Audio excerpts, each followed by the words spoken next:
श्रीमद्भागवत द्वितीय स्कंद द्वितीय अध्याय।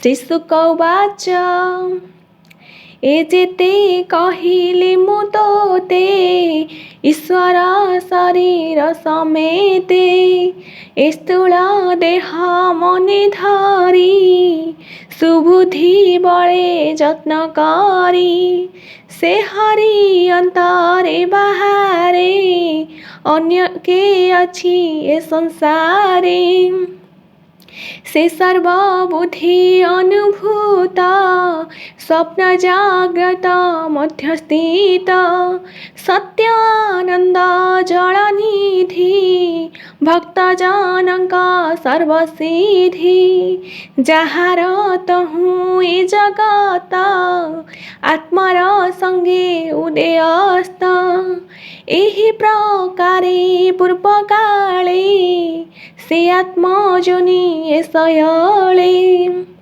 आत्मस्मरण बुद्धि बळे सर्जिलाए विश्वमंडले आत्मको पाळी पुनि हरे बोईत जिन्हे बणिजारे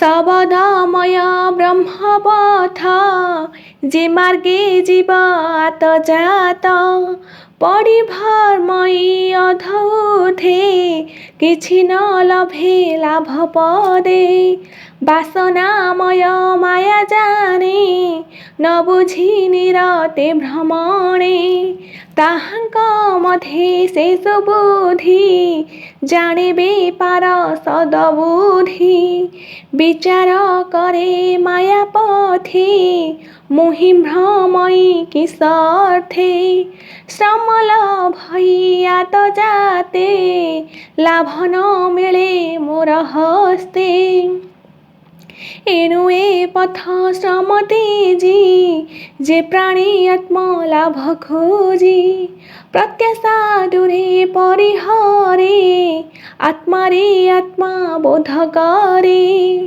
अळप सुखे आत्मतोषे वर्तई दिन उपवासे थाउ एव सुंदरी अंक कि सुख सुवर्ण पल्यंक समर्थ भुज थाउ बामे कि प्रयोजन उपाधाने जेबे बाछीटी अंजली कि प्रयोजन पाकस्थली दिगबळकळ जेबे थिव पटवस्त्रे कि सहेव वृक्षर जेउ फलमान से कि नुहंथि भिक्षार्न नदी सबु कि सुखी अछि गिरि गुहा कि रुंधी अछि हरि कि न रखे भकत धन लाभरे किं पाचित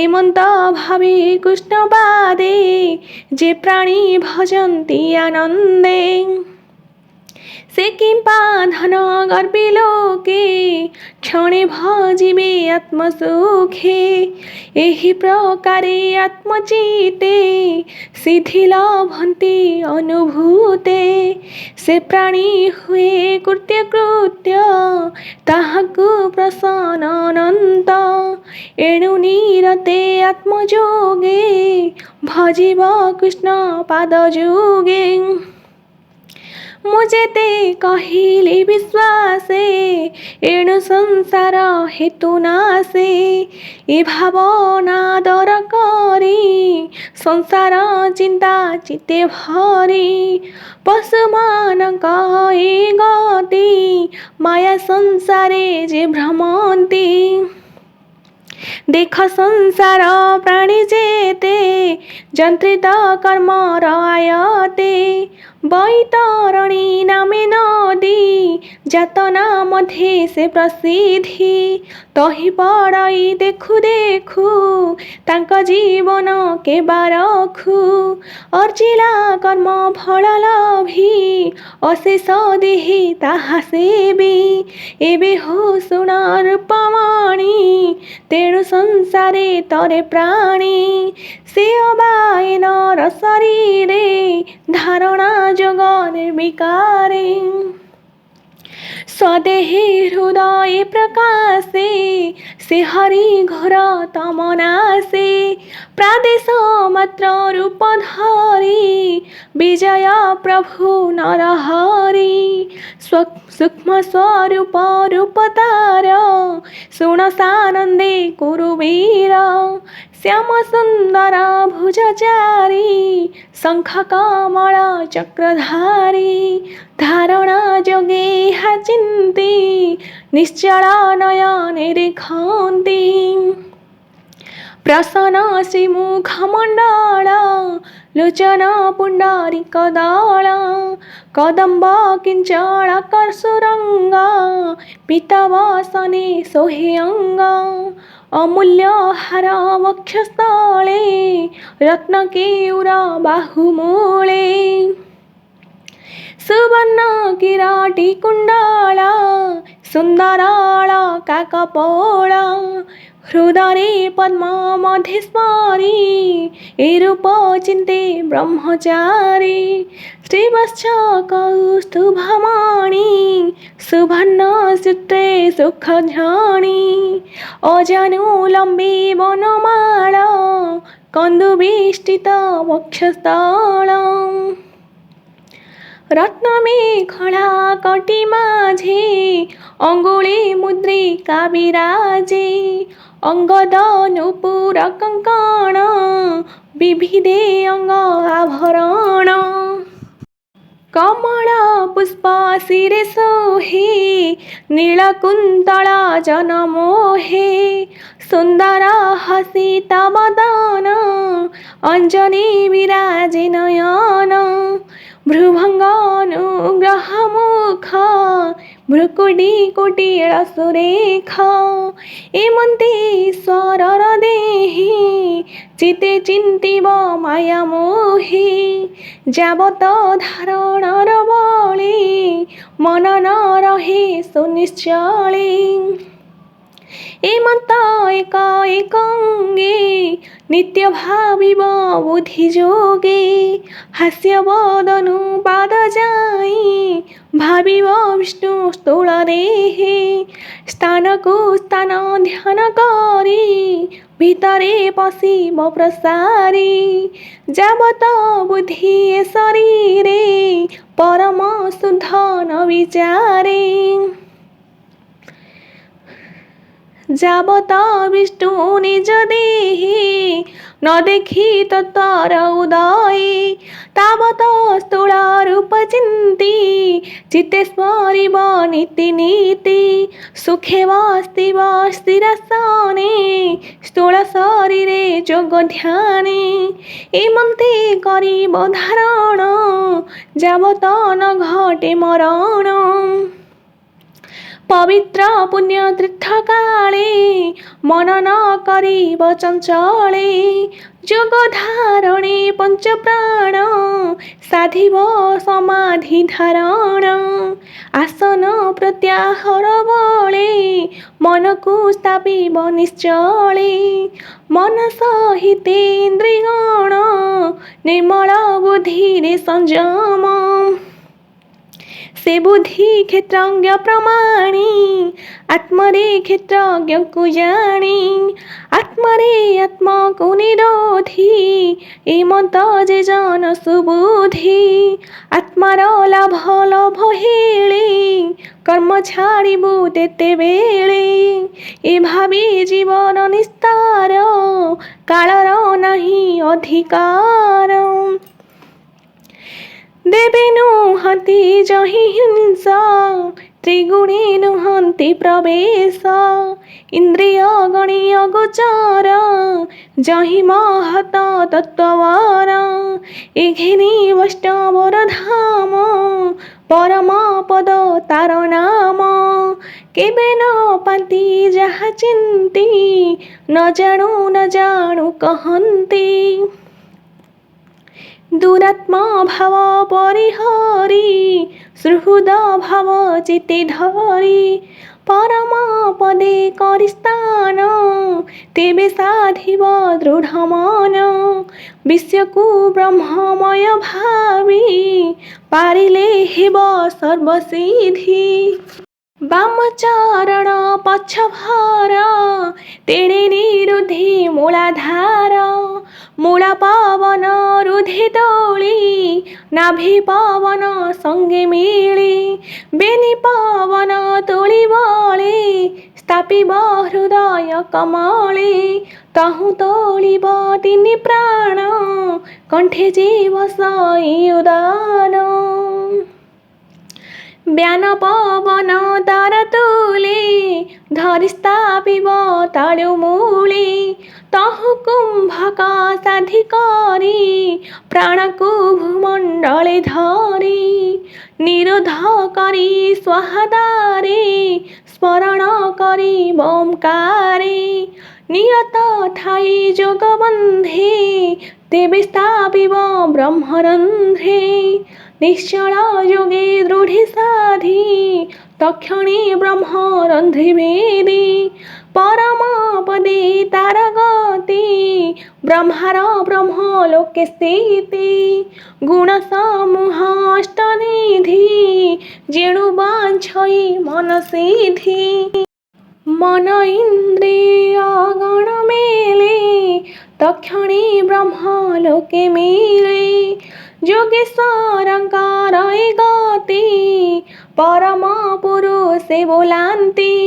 ଏମନ୍ତେ ତିନି ଲୋକ ଜିଣି ଶୁଣ କହିବା ପରିମାଣି। ଯେ କର୍ମ ସାଧେ କର୍ମ କାଣ୍ଡେ ସେ କାହିଁ ଲଭେ ଊର୍ଦ୍ଧ୍ୱ ଦଣ୍ଡେ। କେବା ଲଭିବ କର୍ମ ଭାଗେ ସମାଧି ବିଦ୍ୟା ତପ ଯୋଗେ। ସୁଷୁମ୍ନା ରନ୍ଧ୍ରେ ବ୍ରହ୍ମର ପଥେ ଜ୍ୟୋତି ପ୍ରକାଶେ ଊର୍ଦ୍ଧ୍ୱ ଗତେ। ବିଦ୍ୟୁତ କଳୁଷ ଶରୀର ସେ ଚିତ୍ରେ ସ୍ଥିତି ସୁଷୁମାର। ସେ ସୁଷୁମାର ଚକ୍ରସାର ସେ ଚକ୍ର ତଳେ ଧ୍ରୁପବୁର। ବିଶ୍ୱର ନାଭି ସେ ବୋଲାଇ ଆତ୍ମର ସ୍ୱରୂପେ ତହିଁ ପାଇ। ପ୍ରବେଶେ ପରମ ସ୍ୱରୂପେ ବ୍ରହ୍ମ ନିର୍ମାଣ ମହଲୋକେ। କଳ୍ପ ଆୟୁଷ ସିଦ୍ଧି ଗଣି ଯହିଁ ରହନ୍ତି ଅନୁକ୍ଷଣେ। ସେ ପୁଣି କଳ୍ପ କ୍ଷୟ କାଳେ ଅନନ୍ତ ନିଶ୍ୱାସେ ଅନଳେ। ଦହନ ଦେଖି ଅନ୍ତରିକ୍ଷେ ଅନନ୍ତ ଶୟନେ ପ୍ରତ୍ୟକ୍ଷେ। ସିଦ୍ଧେଶ୍ୱରଙ୍କ ସ୍ଥାନ ପାଶେ ବେଦ ଯା ବ୍ରହ୍ମ ଲୋକେ ଘୋଷେ। ସଂସାର କର୍ତ୍ତା ଯେ ବୋଲନ୍ତି ସେ ବ୍ରହ୍ମା ବ୍ରହ୍ମ ଲୋକେ ସ୍ଥିତି। ସେ ପୁରୀ ନାହିଁ ଦୁଃଖ ଶୋକ ଜରା ମରଣ ଉଦ୍ବେଗ। ଚିତ୍ତ ଅନର୍ଥ ହେତୁ କାହିଁ ଜନ୍ମ ମରଣ ଭୟ ନାହିଁ। କେତେହି କାଳ ସେ ଭୁବନେ ରହି ଚିନ୍ତଇ ଅବଧାନେ। ପୃଥିବୀ ରୂପେ ଲିଙ୍ଗ ଦେହି ସେ ପୁଣି ବିହରେ ନିର୍ଭୟୀ। ପୃଥିବୀ ରୂପେ ଜଳେ ଯାଇ ଶିଷ୍ଟ ଭୋଗ ତା ଭୁଞ୍ଜଇ। ଅନଳ ସମ ତହୁଁ ସ୍ଥିତି ଜ୍ୟୋତି ସ୍ୱରୂପ ପ୍ରାଣ ଚିନ୍ତି। ପବନେ କରଇ ସଞ୍ଚାର ଧରଇ ପବନ ଶରୀର। ସେ ବାୟୁ କାଳେ ନଭେ ପୁରେ ସେ ଜୀବ ଲିଙ୍ଗ ରୂପ ହରେ। ଗନ୍ଧ କଳ୍ପଇ ଘ୍ରାଣ ମାତ୍ରେ ରସକୁ ରସନା ସଙ୍ଗତେ। ଦୃଷ୍ଟିରେ ରୂପକୁ ସଂହାରି ତ୍ୱକକୁ ସ୍ପର୍ଶରେ ଯେ ହରି। ଶବଦ ଗୁଣେ କର୍ଣ୍ଣ ଭାରି ଏ ରୂପେ ପ୍ରାଣୀ ସୂକ୍ଷ୍ମ ଧରି। बुद्धीन्द्रिय भावयिणी ए पंचमात्रा परमाणी ए अहंकार भगवान बुद्धीन्द्रिय दिव्य ज्ञान पंचविकारे पंचदेवा मन समित करि सेवा ए पंचदेवता सहिते सूक्ष्म सूक्ष्म स्वरूप महत्ते से तत्व गुणर संस्थान प्रधानी देहे हुए लीन नित्य निर्गुण से निरोधे दश इंद्रिय आत्मसाधे आत्मनिरोधे आत्मज्ञाने प्रवेश कले अव्यमाने आनंद ज्ञान रस भोले शांति भजई से निश्चले एमंत धारण अनुभाव निश्चय पसई वासुदेव अंतेला भई जेते गति ताहाकु कही भागवती जहि पसिले आत्ममन न लभे पुनरागमन शुण हो नृप परीक्षित जेणु बुझिलु भागवत मोहर मार्ग मु कहिली तो मनु संशय छेदिली तेणु कहिली श्रुति जोगे तोर समीपे अनुरागे दैवे काल अवसान एणे कहिबा दिव्य ज्ञान ब्रह्मार तपे होई तोष विष्णु जे देले उपदेश से पद कहिली मु तोते एबे तू शुण एक चिते संसारे संचरन्ति जेते से काहि जीवे विष्णु पथे से कथा शुण प्रिय भावे से भक्ति लभे अनुदेवे ब्रह्मार तप कष्टे हरि जहा कहिले दया करी से सर्व ब्रह्म वेद सार सकल बुझी तिनि बार से हरि सर्वभूत मधे नित्य विहरे आत्मपदे से भक्ति जीव सुख पथ ए भावे हेले आत्मरत बुद्धि लक्षण अनुमाने निश्चल जोगी जोग ध्याने के अबा करिब गोचर जगते बाह्य अभ्यंतर एघेनी सर्व आत्मभावे सर्वदा काले कठावे हरिଙ୍କୁ कर्ण पथि शुणी मुखे निरते नाम भणी से हरि कथामृत रस जे करे कर्ण पथि ग्रास विषय विषनाशी चित पवित्र करे अंतग्रत गोविंद चरण कमले पसई भक्त जोग बले ए भागवत रस चिते सुजन पिय कर्ण पथे विषय रस जाऊ नास कहई जगन्नाथ दास इति श्रीमद्भागवते महापुराणे पारमहंस्या संहिताया 82 त्रयोदशस्कन्धे शुकपरीक्षित संवादे योगस्मृतिन्द्वय वर्णने नाम 2य अध्याय सम्पूर्णम्।